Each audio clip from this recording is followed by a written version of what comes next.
Dubro Suspicion Files.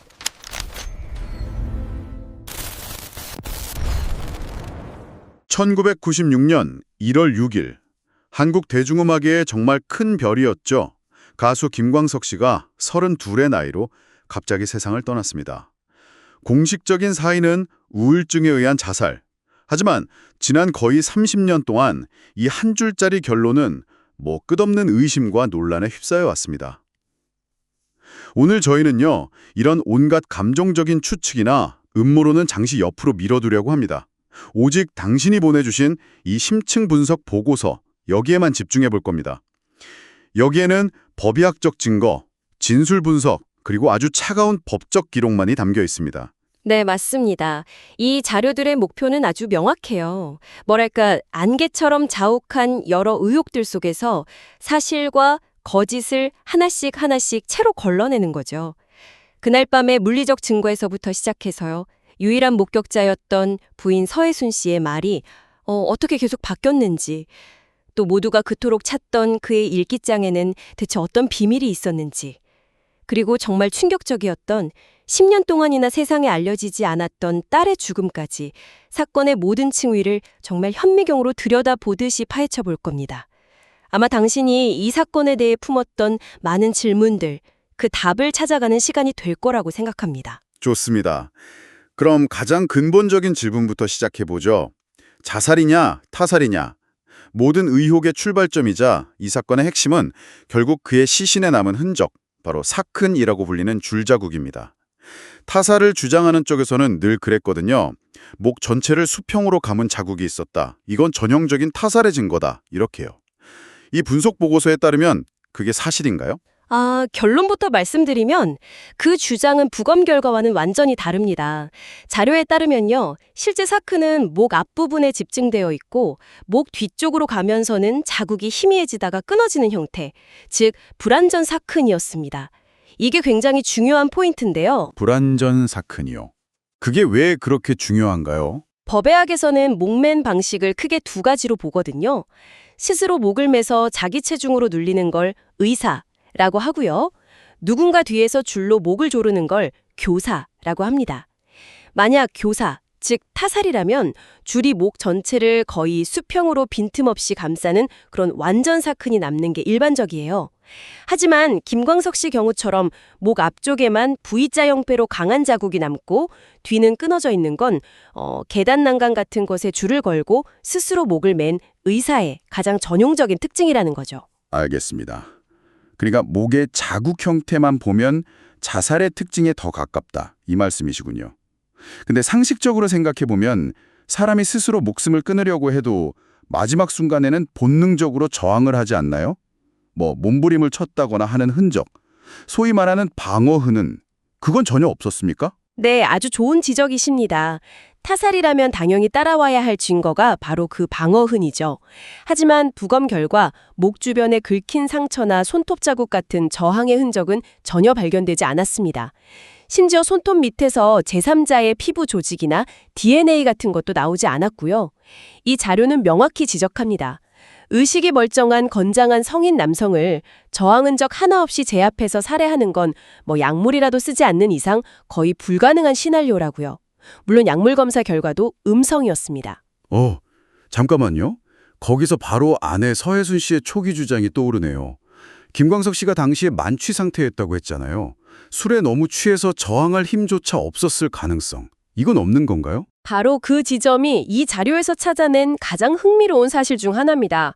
당시 서혜순 씨는 남편이 만취해서 장난치다가 사고가 났다고 주장을 했죠.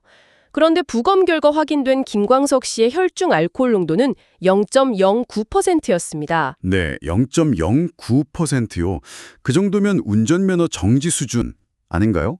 우리가 흔히 생각하는 몸을 못 가눌 정도의 만취라고 보기엔 너무 낮은 수치인데요. 이건 서혜순 씨의 초기 진술과 정면으로 배치되는 명백한 증거네요. 정확합니다.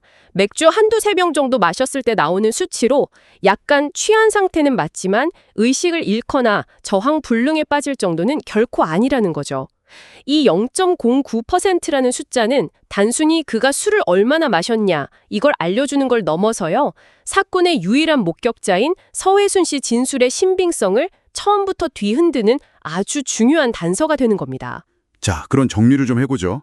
목의 사큰 형태, 방어운의 부재, 그리고 과장된 것으로 보이는 혈중 알코올 농도까지 과학적, 법의학적 증거는 모두 자살의 가능성을 아주 강하게 가리키고 있습니다. 그런데도 왜 30년이 지난 지금까지 이 의혹은 사라지지 않는 걸까요? 그 이유는 방금 이야기 나눈 것처럼 바로 유일한 목격자였던 부인 서회순 씨의 말 때문입니다. 그녀의 진술에는 일관성이 전혀 없어요. 사건 초기에는 방금 언급했듯이 남편이 술 마시고 장난치다 사고가 났다면서 사고사 가능성을 주장했거든요. 그런데 몇 년이 지나자 남편이 우울증이 심했고 여자 문제도 있었다면서 자살로 입장을 바꿨죠. 사고사에서 자살로, 이건 아주 큰 입장 변화인데요. 그러다가 2017년에 재수사가 시작되면서 다시 주목받았을 때는 또 다른 모습을 보였죠. 네. 과거 발언들이 왜 그렇게 계속 바뀌었냐? 이런 질문에 그때는 경황이 없어서 그랬다. 오래돼서 기억이 잘 안 난다는 말로 일관했습니다. 자료에 담긴 당시 인터뷰 영상 분석을 보면요. 불리한 질문이 나올 때마다 기억이 안 난다면서 회피하는 모습, 남편과 딸의 죽음이라는 이 비극을 이야기하면서도 슬픔보다는 초조함이 더 느껴지는 정서적 거리두기, 그리고 의미를 알 수 없는 과도한 손동작이나 헛웃음 같은 것들이 포착됩니다. 심리 전문가들은 이런 행동들을 무언가 숨기거나 자신을 방어하려는 심리적인 기제로 분석하더군요. 하지만 이런 심증만으로 누군가를 살인범으로 단정할 수는 없는 거잖아요? 물론입니다. 그게 바로 이 사건의 딜레마죠. 그녀의 행동은 분명 상식적으로 이해하기 힘든 부분이 많지만 그 어떤 것도 살인의 직접적인 증거가 될 수는 없다는 겁니다. 한편 당시 현장에서 서혜순 씨 오빠, 즉 제3자가 있었다는 의혹도 굉장히 컸었죠. 전과가 있다는 소문도 있었고요. 맞아요. 공범이 있었을 거라는 수축의 핵심 인물이었죠. 그 부분은 2017년 재수사 때 어떻게 결론이 났나요? 경찰이 그 부분을 아주 집중적으로 파고들었습니다. 결론부터 말하면 그녀의 오빠가 사건 당시 현장에 있었다는 어떤 증거도 발견하지 못했습니다. 통신 기록 같은 걸 통해서 확실한 알리바이도 확인됐고요. 강력범죄 전과자라는 소문 역시 실제로는 단순 폭력 전과 일건이 전부인 걸로 밝혀지면서 과장된 것으로 결론이 났습니다. 결국 현장에는 김광석 씨와 서혜순 씨 단둘만 있었다는 사실이 다시 한번 확인된 셈이죠. 알겠습니다. 결국 모든 의심은 다시 서혜순 씨에게로 돌아가는군요. 또 하나의 큰 미스테리가 사라진 일기장이었습니다. 메모강으로 불릴 만큼 기록을 열심히 했던 김광석 씨가 유서 한 장 안 남겼다는 점 때문에 많은 사람들이 그가 쓴 일기장에 모든 진실이 담겨 있을 거다 이렇게 믿었죠. 그 일기장은 결국 찾았나요? 어떤 내용이 있었습니까? 네, 자료에 따르면 유족들이 보관하고 있던 그의 일기장 일부가 공개됐습니다. 그리고 그 내용은 그의 결혼 생활이 이미 파탄 직전이었다는 걸 명확하게 보여줍니다. 결정적인 계기는 1995년, 그러니까 그가 세상을 떠나기 불과 몇 달 전 뉴욕 공연 당시 아내 서혜순 씨가 며칠간 갑자기 사라졌던 사건입니다. 아, 그 유명한 뉴욕 실종 사건이군요. 그렇습니다. 당시 그녀는 김광석 씨의 고교 동창과 함께 있었던 것으로 드러났죠. 일기장에는 그때의 충격과 배신감이 정말 고스란히 담겨 있었습니다. 아내가 낯설게 느껴진다. 그녀가 더 이상 나를 사랑하지 않는 것 같다는 식의 참담한 심경이 적혀 있었어요. 이 사건 이후 귀국해서 그는 여러 지인들한테 더 이상은 못 살겠다, 이혼하겠다는 결심을 여러 차례 밝혔다고 합니다. 아, 그러니까 바로 그 이혼 결심이 이 사건을 전혀 다른 두 가지 방향으로 해석하게 만드는 분기점이 되는군요. 정확합니다. 똑같은 사실을 두고 두 개의 상반된 시나리오가 만들어지는 거죠. 첫 번째는 타살 시나리오입니다. 김광석 씨가 이혼을 요구하자 위자료는커녕 모든 것을 잃을 위기에 처한 서혜순 씨가 저작권 같은 경제적 이익을 독차지하기 위해 남편을 살해했다. 이게 첫 번째 주장이고요. 그리고 두 번째는 정반대 해석이겠군요. 해석이죠. 결국 사라진 일기장은 타살의 동기와 자살의 동기를 동시에 제공한 셈이 됐습니다. 와, 정말 복잡하네요. 그런데 이 교착 상태에 빠져 있던 사건이 2017년에 전혀 예상치 못한 사실 하나가 밝혀지면서 다시 수면 위로 떠올랐죠? 바로 외동딸 김소연 양이 이미 10년 전에 사망했다는 사실이었습니다. 네, 그야말로 엄청난 충격이었죠. 많은 사람들은 서연 양이 미국에서 잘 지내고 있는 줄로만 알고 있었으니까요. 서연 양은 가부키 증후군이라는 희귀 질환을 앓고 있었는데 2007년 12월 당시 16세의 나이로 급성 화농성 폐렴으로 사망했습니다. 이 사실이 알려지자 서혜순 씨는 아픈 딸을 제대로 돌보지 않고 방치해서 죽게 했다는 유기치사 혐의로 고발당하게 됩니다. 하지만 결과적으로 이 혐의도 무죄 처분을 받았죠. 법적으로는 방치가 아니라고 본 근거가 뭔가요? 경찰 조사 결과 서혜순 씨가 딸이 사망하기 불과 며칠 전에도 함께 병원에 방문했던 의료 기록이 확인됐습니다. 부검 결과 딸의 몸에서 감기약 성분이 검출되기도 했고요. 전문의들의 소견이 결정적이었습니다. 가부키 증후군 환자들은 선천적으로 면역력이 매우 약해서 일반인에게는 가벼운 감기 증상도 불과 하루 이틀 만에 손쓸 수 없는 치명적인 폐렴으로 급격히 악화될 수 있다는 겁니다. 법적으로는 고의적인 방치의 증거를 찾지 못한 거죠. 법적인 문제를 떠나서 상식적으로 정말 이해하기 힘든 부분입니다. 친딸의 죽음을 무려 10년 동안이나 가족은 물론이고 주변 모든 사람에게 숨겼다는 거잖아요. 도대체 왜 그랬을까요? 자료는 그 이유를 결국 돈, 즉 저작권 소송과 연결짓고 있더군요. 네, 모든 퍼즐이 그 지점에서 맞춰집니다.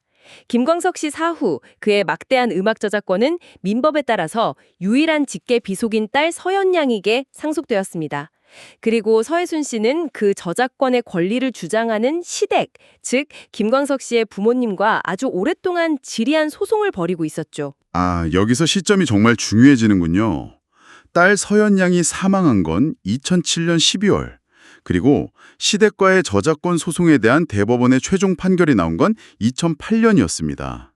그러니까 서혜순 씨는 소송의 핵심 당사자인 딸이 이미 죽었다는 사실을 법원에 알리지 않은 채 재판을 계속 진행해서 최종 승소 판결을 받아낸 거군요. 맞습니다. 이것이 바로 소송 사기 혐의의 핵심이었습니다. 재판 결과를 자신에게 유리하게 만들려고 법원을 속였다는 거죠. 하지만 여기서 또 한 번 법의 논리는 대중의 상식과 다른 길을 갑니다. 이번엔 또 어떤 논리였나요? 법원의 판단은 이랬습니다. 민법상 딸 서연 양이 사망하면 그녀가 가졌던 모든 권리는 유일한 법적 보호자인 어머니 서혜순 씨에게 단독으로 상속됩니다. 즉, 딸이 살아서 소송에서 이기든 혹은 재판 중에 죽어서 그 권리를 엄마가 상속받아 이기든 어차피 저작권이 최종적으로 서혜순 씨에게 돌아간다는 그 결과 자체는 변하지 않는다는 겁니다. 와, 정말 기막힌 논리네요. 딸의 사망 사실을 알리지 않은 건 명백한 기망행위지만 그 행위가 판결의 결과에 영향을 주지 않았기 때문에 사기죄가 성립되지 않는다, 이 말이군요. 그렇죠. 도덕적으로는 엄청난 비난을 받을 일이지만 법적으로는 사기죄라는 칼날에 들이댈 수 없었던 겁니다. 법망을 정말 교묘하게 이용했다고 볼 수밖에 없는 대목이죠. 을 향하지 못했지만 대중의 의심은 전혀 다른 곳을 가리키고 있는 아주 기묘한 상황이네요. 한번 정리해 보겠습니다. 법의학적 증거는 자살에 가깝습니다. 하지만 유일한 목격자인 부인 서혜순 씨는 신뢰할 수 없는 화자죠. 남편의 이혼 요구는 타살과 자살, 양쪽의 동기를 모두 제공하고요. 딸의 죽음과 관련된 혐의들 역시 법적으로는 모두 무죄가 선고되었습니다. 맞습니다. 법적 진실은 그녀의 무죄를 말하지만 수많은 사람들의 정서적 진실은 여전히 그녀를 범인으로 지목하고 있죠. 10년 동안 딸의 죽음을 숨긴 비정함, 남편의 죽음에 대해 계속해서 말을 바꾸는 모습, 그리고 그 모든 비극 속에서 철저하게 경제적 이익을 챙기는 모습들, 이 모든 정황들이 합쳐져서 저런 행동을 하는 사람이라면 충분히 남편을 죽이고도 남았을 것이라는 아주 강력한 심증을 만들어내는 겁니다. 법적 증거는 없지만 대중의 마음속에선 이미 유죄 판결이 내려진 셈이죠. 이 분석 보고서는 바로 이 지점에서 우리에게 마지막 질문을 던지는 것 같습니다. 우리가 지난 30년간 집요하게 던져왔던 누가 김광석을 죽였는가라는 질문을 넘어서서 이제는 무엇이 그를 죽음으로 내몰았고 남겨진 딸마저 결국 비극적인 삶으로 이끌었는가라고 물어야 할 때가 아니냐고요. 어쩌면 진짜 범인은 서혜순이라는 한 사람이 아닐지도 모릅니다. 한번 깨어져 버린 부부간의 신뢰, 한 천재 음악가가 남긴 거액의 저작권을 둘러싼 인간의 탐욕, 그리고 진실을 밝히기보다는 그저 자극적인 의욕을 소비하는 데 그쳤던 우리 사회의 무관심까지 이 모든 것들이 뒤엉켜 만들어낸 비극적인 상황, 그 자체가 진짜 범인이 아니었을까요? 당신은 이 30년의 기록 속에서 무엇을 보셨나요?